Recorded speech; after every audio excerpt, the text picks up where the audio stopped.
आजच्या घडीला मी राष्ट्रवादी काँग्रेस शरद पवार पक्षाचा कार्यकर्ता आहे आणि शरद पवार साहेबांबद्दल मोठा आदर माझ्या मनात आहे. त्यांचं कार्य हे कुणी डावलू शकत नाही. अत्यंत मोठं डोंगरा एवढं उत्तुंग कार्य आदरणीय पवार साहेबांनी त्या ठिकाणी उभा केलेलं आहे. तसेच आता देखील जरी मी भारतीय जनता पक्षाच्या विरोधी बाकावर जरी बसत असलो तरी देखील एका बाबतीमध्ये मात्र या राज्याच्या मुख्यमंत्र्यांचं देखील कौतुक खरं केलं पाहिजे.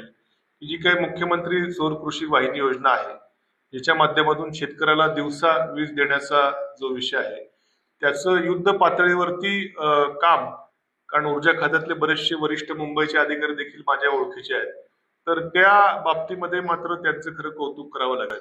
शेवटी मी आमदार होईल, काय होईल, राजकीय पद मला मिळेल, काय मिळेल, हे माझ्या एकट्यासाठी नाहीये.